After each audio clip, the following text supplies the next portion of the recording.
नमस्कार, आप देख रहे हैं दैनिक लाइव न्यूज 24 में है वृंद को। जिस तरह चुनावी समर चल रहा है, तमाम प्रत्याशी जीत का दावा कर रहे हैं, लेकिन वही प्रत्याशी जीत का सेहरा बन पाएंगे जिनके कार्यकर्ताओं में दम होगा, जिनके नेताओं में दम होगा। आप देख रहे हैं लगातार अरुण भारती के पक्ष में प्रधानमंत्री, रक्षा मंत्री, हो सकता है बुलडोजर बाबा भी आ जाए।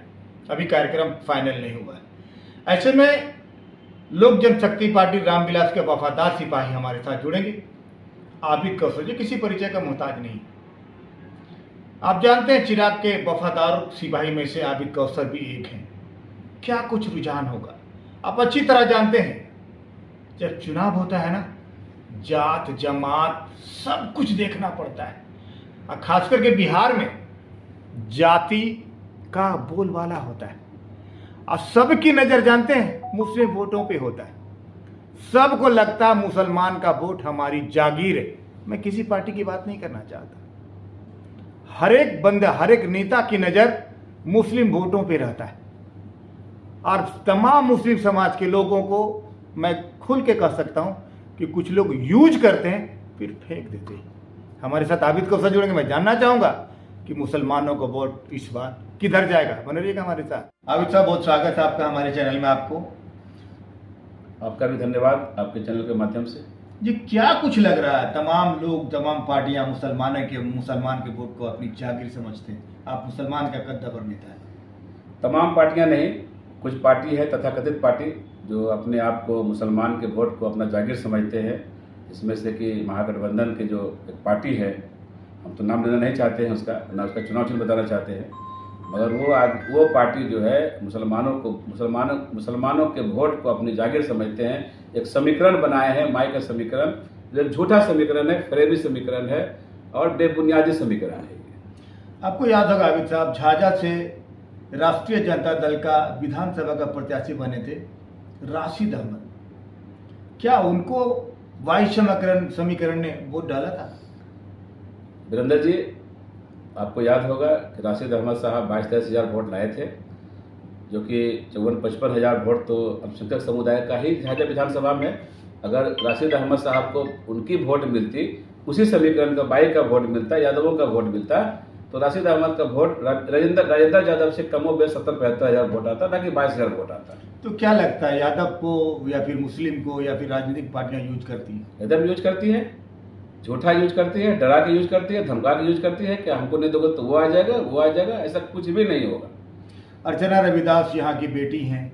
अर्चना रविदास कहती कि पिता का आशीर्वाद हमेशा बेटी को मिलता है। तो अर्चना रविदास के बारे में क्या हो सकता है, दे सकते हैं वो, ये तो ख्वाब है उनकी, और लोगों को गुमराह करने की बात है। 1 करोड़ यहीं पे नहीं है जो 1 करोड़ का रोजगार दे देंगे बिहार में वो हर साल। दिल्ली में सरकार बनने से तो रहा उनकी, दिल्ली में सरकार बनने से रहा उनकी, और बिहार में सरकार जब बनेगा तो देखा जाएगा। अगर देते हैं तो अच्छी बात है, लोग वोट करेंगे उनको बिहार विधानसभा चुनाव में। अभी प्रधानमंत्री का चुनने का चुनाव हो रहा है, ना कि मुख्यमंत्री चुनने का चुनाव हो रहा है। अच्छा, क्यों वोट करे आपके प्रत्याशी को? प्रधानमंत्री नरेंद्र मोदी बने, क्यों? आगे क्या जरूरत है देश को? हमारे यशस्वी प्रधानमंत्री, हमारे देश के प्रधानमंत्री आदरणीय नरेंद्र मोदी जी है, उनके कार्यकाल में 10 साल के कार्यकाल में अनेकों रचनात्मक कार्य किया गया देश के अंदर, अनेकों तरह के विकास के कार्य किया गया जो आज तक, आज़ादी के बाद आज तक नहीं हो पाया था। इनके नेतृत्व में बहुत से विवादित मामला को सुलझाया गया, बहुत तरह के भाईचारा को आपसी भाईचारा में मिलाया गया। तो कई विपक्षी तो कहते हैं भारतीय जनता पार्टी दंगाई पार्टी है। तो क्या कुछ लगता है 10 सालों में कहीं दंगे, कितने दंगे हुए? वीरेंद्र जी, आपको याद होगा हिंदुस्तान आज़ादी के 75वां साल मनाया जा रहा है, और कमोबेश 67 हज़ार दंगा हुआ है। उस समय भारतीय जनता पार्टी कहाँ सरकार थी?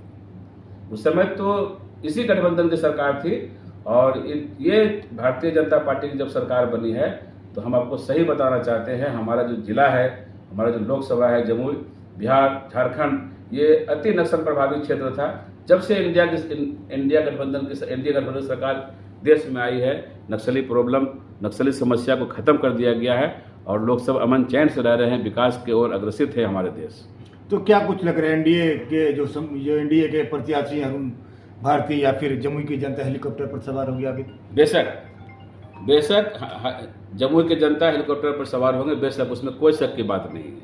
बेशक जमुई की जनता हेलीकॉप्टर पर सवार होगी, और 19 तारीख को जो अपना मत देंगे, जमुई की जनता, लोकसभा की जनता वो वोट करेगी हेलीकॉप्टर पे, और हमारे जो प्रत्याशी हैं अरुण भारती जी को भारी बहुमत जिता के दिल्ली भेजने आपने का। देखा दर्शकों, आबिद कौसर जो एक अपने आप में कद्दावर नेता हैं और मुस्लिम समाज का एक जाना माना नाम, जाना माना चेहरा है।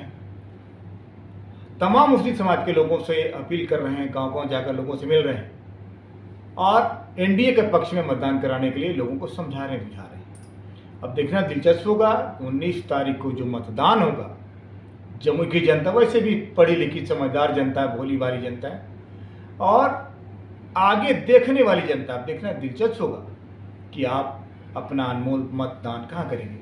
फिर अपने चैनल के माध्यम से आग्रह करेंगे तमाम जमुई की लोकसभा की जनता से कि 19 तारीख को आप अपने घरों से निकलें, ज़्यादा धूप बढ़े उसके पहले निकलें, कतारबद्ध होकर अपने अपने मतों का प्रयोग करें। किनको मतदान करें ये तो मैं नहीं बता सकता क्योंकि मैं मीडिया में हूँ, बंधा हुआ हूँ। और जिस तरह से जमुई के जिलाधिकारी राकेश कुमार, पुलिस कप्तान डॉक्टर शोर सुमन ने बहुत ही तगड़ा इंतजाम किया है कि परिंदा भी पर नहीं मार सकता। इसलिए आप निर्भीक होकर मतदान करिए। देखिएगा हमारी खास मुलाकात आबिद कौसर के साथ।